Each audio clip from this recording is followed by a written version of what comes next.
The conquest of Asia Minor wasn't a matter of brute strength alone. It was a test of political cunning. Alexander sought not just to defeat cities, but to win them. At Ephesus, he restored the temple of Artemis and allowed local governance in Halicarnassus. He fought hard against the city's defenders, including Memnon himself. The siege was long, bloody, and bitter, but it ended with the city in ruins, and Memnon in flight. As winter fell, Alexander paused not out of necessity, but strategy. He secured supply lines, installed loyal administrators, and prepared for a deeper strike into Persian territory. By the spring of 333 BC, Alexander marched through Phrygia and arrived at Gordium. Here, an ancient cart stood bound by the famed Gordian knot. Legend foretold that whoever unraveled it would rule Asia. Alexander, frustrated with its complexity, sliced through it with his sword. Whether this act was an impulsive show of bravado or a calculated bit of propaganda, it resonated. The gods, it seemed, had granted him their favor. But the Persians were not idle. Darius III, king of kings, assembled a massive army and moved to cut off Alexander's supply line. Instead of meeting Alexander in the open plains of Mesopotamia, he appeared unexpectedly at Issus, behind Alexander's line. With the mountains to the east and the sea to the west, Darius hoped to trap the Greeks in a narrow corridor. The two forces met near the river Panaris. Despite being outnumbered, Alexander attacked first. As the Macedonian phalanx locked in brutal combat with the Persian center, Alexander led the companion cavalry in a daring flank maneuver. His charge drove into the heart of the Persian lineage toward Darius himself. The Persian king fled in his chariot, his elite guard shattered, his army soon following in chaos. The camp of Darius was captured along with his family. Alexander treated the queen, her daughters, and his mother with unexpected respect. He was not merely a conqueror, he was a performer on the world stage. And every act was calculated to inspire awe, loyalty, or fear. The Battle of Issus was more than a victory, it was a proclamation. The old world order was cracking, and its fate now lay in the hands of a foreign youth with divine pretensions. From here, Alexander turned his attention to the sea, though not through naval warfare. Instead, he sought to destroy Persian naval power by capturing its ports. One by one, the cities of the eastern Mediterranean capitulated by Byblos, Arwad, Sidon until he came to Tyre. Tyre was different. It was a proud island city with towering walls and a formidable fleet. When the Tyrians refused to submit, Alexander began one of the most ambitious sieges of antiquity. He ordered the construction of a causeway half a mile long to reach the island. It was engineering madness, and it was genius. The Tyrians burned siege towers, killed workers, and resisted for months. But after 7 brutal months, Tyre fell. Thousands were slaughtered or sold into slavery. It was a warning to all who would defy him. With Tyre reduced to rubble and its defiance drowned in blood, Alexander turned south to Gaza, another fortified city determined to resist. The siege was shorter, but no less cruel. Alexander was wounded during the fighting, a reminder that even gods in the making could bleed. But when Gaza fell, the fate of its population mirrored that of Tyre. There would be no tolerance for defiance in the path of a king who claimed destiny as his right. Next came Egypt. Unlike the blood-drenched conquest of Phoenicia, Alexander was welcomed into Egypt as a liberator. The Persians had ruled with a heavy hand, and Alexander's arrival was seen as divine providence. At Memphis, he was crowned pharaoh. At the Nile Delta, he founded a city that would bear his name, Alexandria. It would become one of the greatest cities in antiquity, a beacon of Greek culture, commerce, and knowledge for centuries. But it was in the silence of the desert that Alexander's myth truly deepened. He journeyed to the Siwa oasis, seeking the oracle of Amun. There, alone under the scorching sun, he asked a question whose answer remains lost to time. Some say the priest declared him the son of Zeus Ammon. Others claim he believed it regardless. What is known is that he emerged changed no longer a man seeking conquest, but a figure chasing immortality. In 331 BC, Alexander turned his gaze east once more. Darius was still at large, rebuilding an army deep in Mesopotamia. Near the village of Gaugamela, the two forces would meet for the final time. Darius chose his ground carefully, wide plain near modern-day Mosul, flattened to accommodate his war, chariots, and massive army, which outnumbered Alexander's by at least 2-1. Some ancient sources claim Darius commanded over 250,000 men. Modern estimates are more conservative, perhaps 80,000, but the imbalance was real.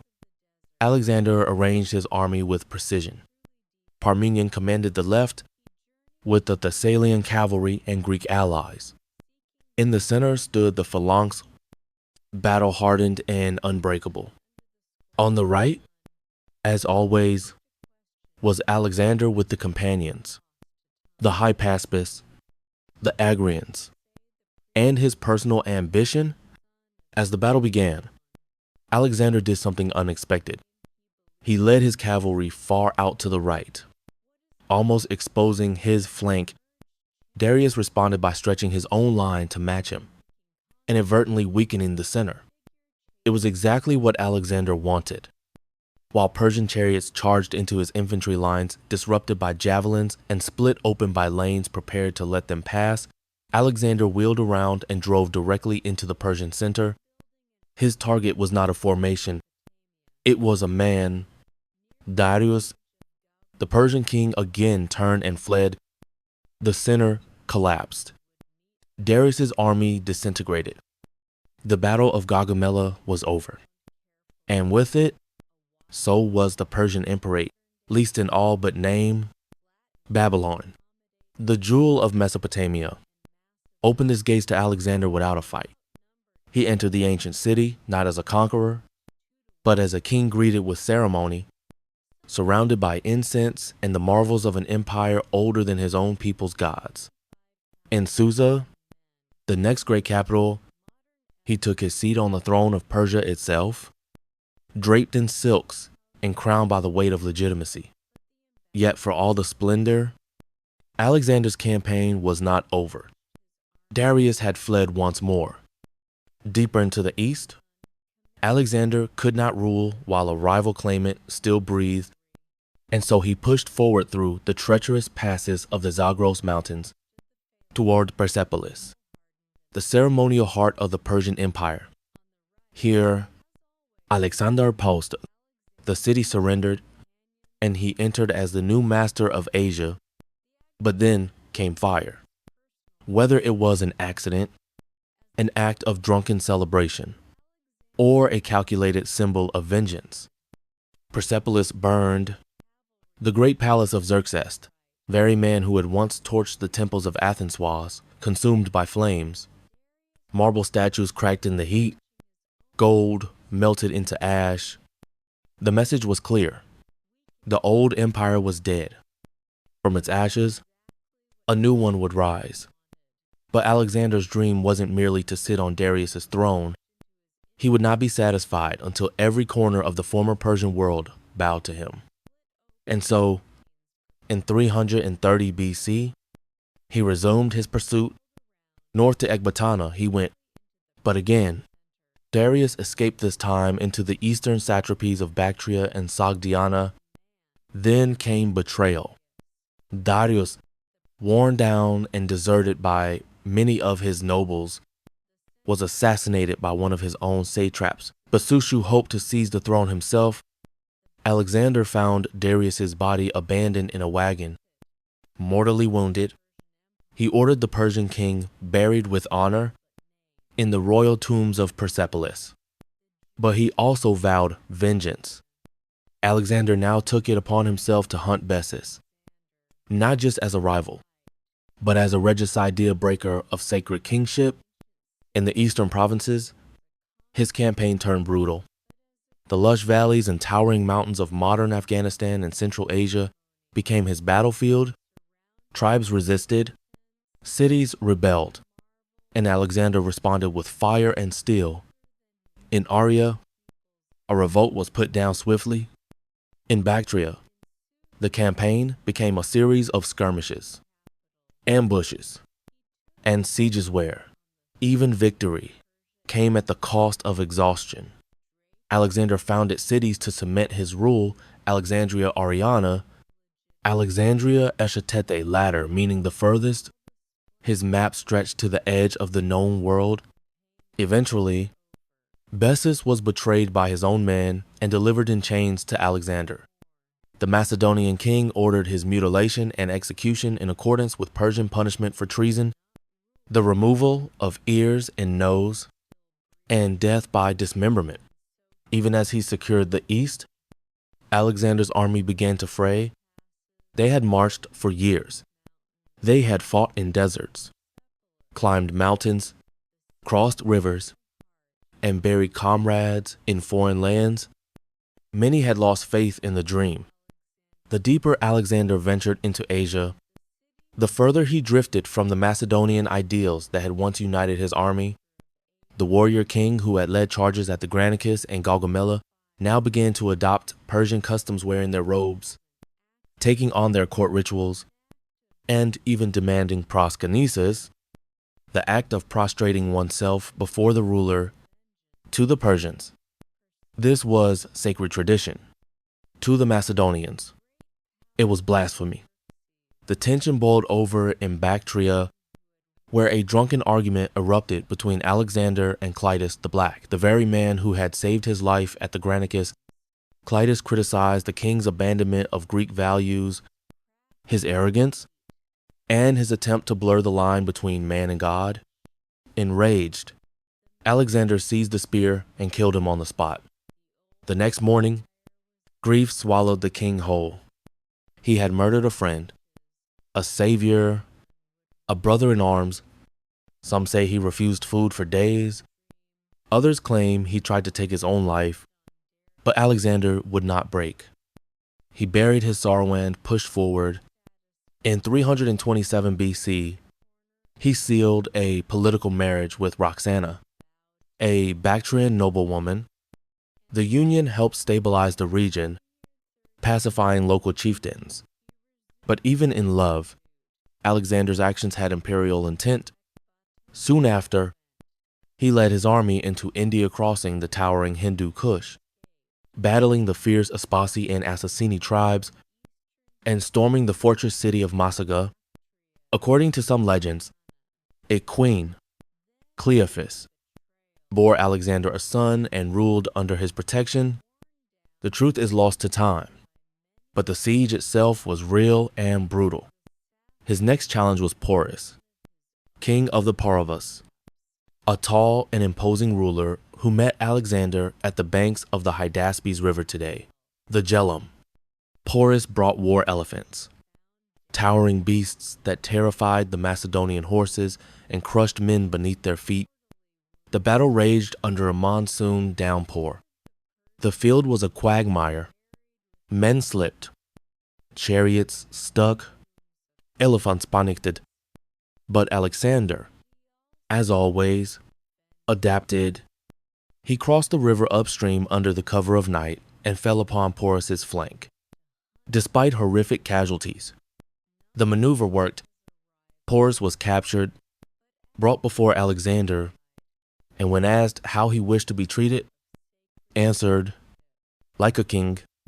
Impressed by his courage, Alexander not only spared him but returned his kingdom and granted him even more territory. This was not mercy, it was strategy. Alexander knew that loyal local rulers were more valuable than vassals who seethed in silence. But after the Hydaspes, his army rebelled. They had marched for nearly a decade. They had seen comrades rot in the snows of the Hindu Kush, drown in the rivers of India, bleed in the jungles of Punjab. And now, at the banks of the Hyphacys River, they refused to go further. They had heard stories of monstrous armies, of lands without end, of the edge of the world. They had nothing left to give. Alexander pleaded, raged, prayed, but the answer was no. He relented, but not in silence. He ordered 12 massive altars to be built at the Hyphacys, each as tall as a siege tower. Carved with inscriptions of their conquest, they would stand forever, it declared, as markers of how far they had come and of what the world had refused to witness. Turning back was not the end of conquest, it was the beginning of survival. Alexander chose to return by two routes.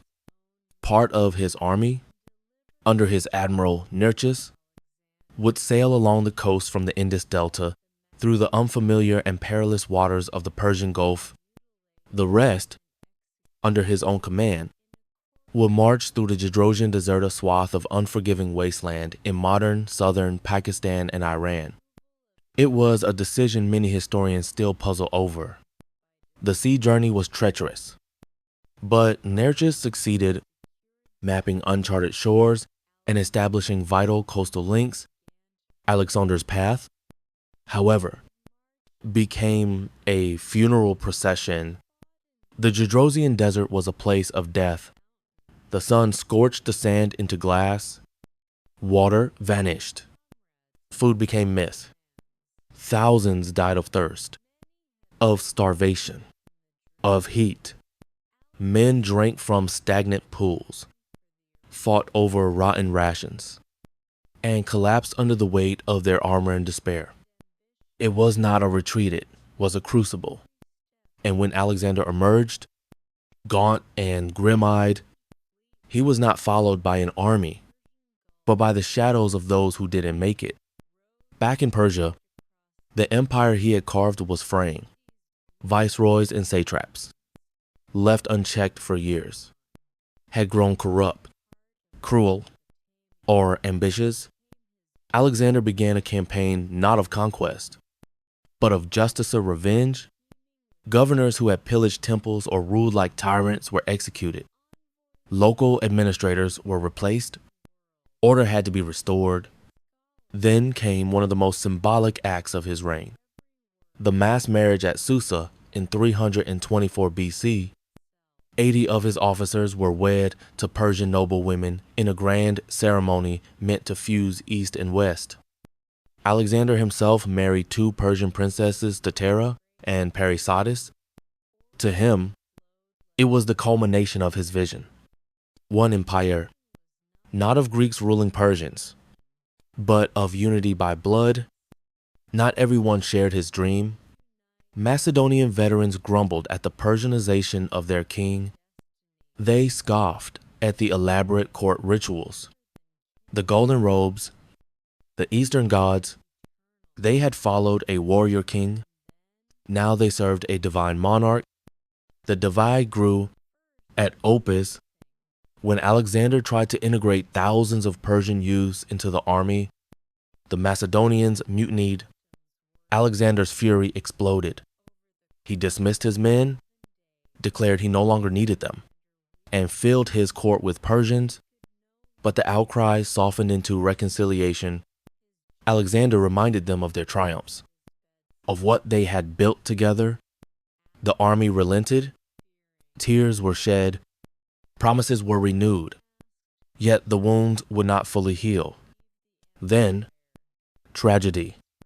In Ecbatana, he faced young Alexander's closest friend, companion since childhood, and perhaps his only true equal fell ill and died. Alexander was inconsolable. He refused to eat. He ordered shrines to be built across the empire. He demanded divine honors for Hephaestion, as though he were a demigod. Grief became ritual. Sorrow became empire-wide mourning. Still, there was one final dream left. Arabia. The edge of the world was not enough. Alexander began preparing for the Arabian campaign with the same intensity and ambition that had fueled every step of his journey. He envisioned fleets sailing from the Persian Gulf to India, roads carved across deserts, cities blooming in the sands. Babylon, the ancient heart of Mesopotamia, became his base of operations, its walls teeming with engineers, generals, envoys from the corners of the known world, and scholars who chronicled his every word as though it came from Olympus itself. He had sent scouts deep into the Arabian Peninsula. Ships were being built on the Euphrates. Orders flowed like rivers. His vision was not merely expansion but transcendence. He would unite not just territories, but destiny. He would be more than king. He would be eternal. And then he fell ill. At first, it was nothing fatigue, perhaps fever, but the symptoms worsened. Over the course of 11 days, Alexander weakened. He could no longer speak. His generals gathered at his bedside, waiting, asking, fearing. When someone asked, "To whom do you leave the empire?" he whispered, or perhaps only mouthed, "To the strongest." On June 10th, 323 BC, Alexander died. He was 32 years old. No enemy had ever killed him. No battlefield had ever claimed him. He died in the heart of his empire, surrounded by loyalists and schemers alike. His body, it is said, did not decay for days, leading some to claim divinity, others to suspect poison, malaria, typhoid, liver failure. Historians debate the cause, but none debate the consequence. He left behind no heir, only an unborn son by Roxana, and a fractured elite of generals who would soon tear each other apart. His body was placed in a gold sarcophagus to be sent back to Macedonia, but it never made it. Ptolemy, one of his most trusted companions, hijacked the procession and brought the body to Egypt. There, Alexander was entombed in Alexandria, city he had founded, the beacon of Hellenistic civilization. For centuries, Roman emperors and travelers came to view his remains. Then, at some point, they vanished. To this day, the tomb of Alexander the Great remains one of the greatest lost treasures of antiquity. But Alexander's true legacy was never a tomb. It was the Hellenistic world he left behind. From Egypt to Bactria, Greek became the language of culture, politics, and science. Cities like Alexandria, Antioch, and Seleucia became centers of learning and trade, art, astronomy, medicine, and philosophy flourished in a fusion of East and West. His former generals, Ptolemy in Egypt, Seleucus in the East, Antigonus in Asia Minor, divided the empire and fought over its pieces. The wars of the Diadochi, or successors, turned his dream into a series of bloody fragments. And yet, something endured. The ideals of Alexander, the blending of cultures, the ambition beyond borders, the belief that destiny could be bent by human will remain embedded in the civilizations that followed. Rome would rise and look back to him as the model of imperial greatness. Generals, emperors, conquerors across centuries would whisper his name like a prayer. Julius Caesar wept at the age of 30 because Alexander had conquered the world, and he had done nothing. And even today, his shadow stretches across continents. A Macedonian king, born in the rugged north, shaped the world more by vision than by sword. across deserts, climbed mountains, stormed cities, and stood atop the known world not to possess it, but to remake it. Alexander's empire died with him, but his legend did not